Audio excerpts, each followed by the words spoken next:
మీ business ఏదైనా మీ ఊర్లో promotion చేయాలంటే అది సుమన్ టీవీతోనే సాధ్యం. ఇప్పుడే సంప్రదించండి. ఓంకార బిందు సంయుక్తం నిత్యం ధ్యాయంతి యోగినః కామదం మోక్షదం ముందే తస్మై ఓంకారాయ నమో నమః. నమస్తే దేవదేవేశ నమస్తే పరమేశ్వర నమస్తే వృషభారూఢ నకారాయ నమో నమః. సజ్జోజాతం ప్రవక్ష్యామి సజ్జోజాతాయ వై నమో నమః. భవే భవే నాది భవోత్సవాన్ భవోద్భవాయ నమః.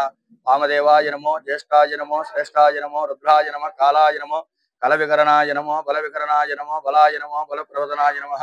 సర్వబోధ మనోన్మనాయ నమః. अघोरेभ्यो तघोरेभ्यो घोरघोरधरेभ्यः सर्वेभ्यो सर्वसर्वेभ्यो नमस्ते अस्रुद्ररूपेभ्यः.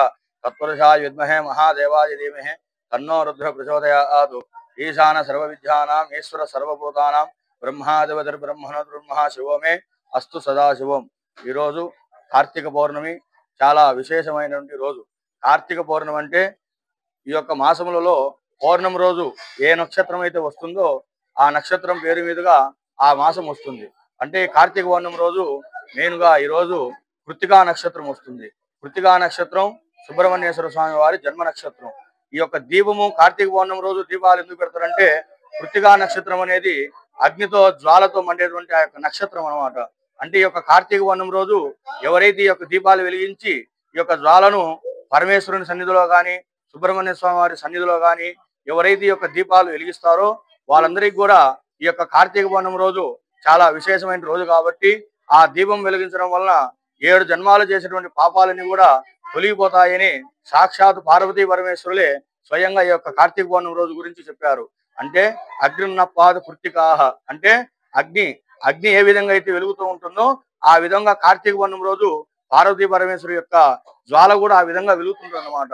ఆ యొక్క సమయంలో జ్వాల అంటే మనం ఏం చేస్తారంటే ప్రతి సంవత్సరం కూడా సాయంకాల సమయమున జ్వాలా తోరణం అంటారు. ఆ జ్వాలా తోరణం మధ్యన పార్వతీ పరమేశ్వరులు ఉయ్యాల ఊగుతూ ఉంటారు అనమాట. ఆ జ్వాలా తోరణం మధ్యన ఎవరైతే ఈ యొక్క వచ్చిపోయి 3 సార్లు పోవడము 3 సార్లు రావడం జరిగితే వాళ్ళకు కూడా చేసేటువంటి పాపాలన్నీ కూడా తొలగిపోయి సకల దుఃఖాలన్నీ కూడా తొలగిపోయి సకల సంపదలు అష్టైశ్వరాలతో తొలుతూగుతూ ఉంటారని సాక్షాత్ కైలాసంలోని పార్వతీ పరమేశ్వరులు ఈ కార్తీక పౌర్ణమి రోజున ఈ యొక్క కృత్తికా నక్షత్రం రోజున దానికి అదేవిధంగా కార్తీక పౌర్ణమి చాలా విశేషమైన రోజు కాబట్టి భక్తులందరూ కూడా వచ్చి ఈ యొక్క శివాలయాలలో దీపాలు వెలిగిస్తే వాళ్ళ పాపాలన్నీ కూడా తొలగిపోయి సకల సంపదలు అష్టైశ్వరాలు తొలుతూనట్లు ఈ యొక్క పార్వతీ పరమేశ్వరులు చెప్పినారు. అదే విధంగా మన యొక్క గోపాలంపల్లి గ్రామంలో శివాలయంలో మన ధర్మకర్త అయినటువంటి వీరంరెడ్డి శ్రీనివాస రెడ్డి గారి ఆధ్వర్యంలో ఈ యొక్క కార్తీక పౌర్ణమి చాలా విశేషంగా జరుగుతుంది. ఉదయం సాయంత్రం వచ్చినటువంటి భక్తులందరికీ కూడా అల్పాహారం ఏర్పాటు చేయబడినది కాబట్టి కొమరోలు చుట్టుపక్కల పరిసర ప్రాంతాలందరూ కూడా వచ్చేసి ఈ యొక్క పార్వతీ పరమేశ్వరులను దర్శించి వారి యొక్క కృపా కటాక్షలను పొందాలని చెప్పి సాక్షాత్ మనస్ఫూర్తిగా ఆ పరమేశ్వరుని యొక్క సన్నిధానంలో తెలియజేయడం.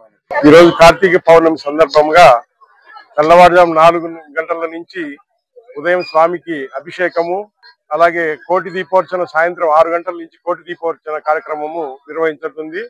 భక్తులందరికీ ఉదయం అల్పాహారము మధ్యాహ్న భోజనము సాయంత్రం అల్పాహారంతో ఈరోజు గుళ్ళో పెద్ద ఎత్తున ఈ కార్యక్రమం చేపడుతున్నాము. ఇక్కడ అందరూ వచ్చి కార్తీక మహోత్సవం ఉసిరేగ చెట్లు ఉన్నాయి కాబట్టి ఈ పర్వదినాన వేడుకగా ప్రతి సంవత్సరం కూడా ఈ కార్తీక పౌర్ణమాన్ని దిగ్విజయంగా జరుపుకుంటున్నాము.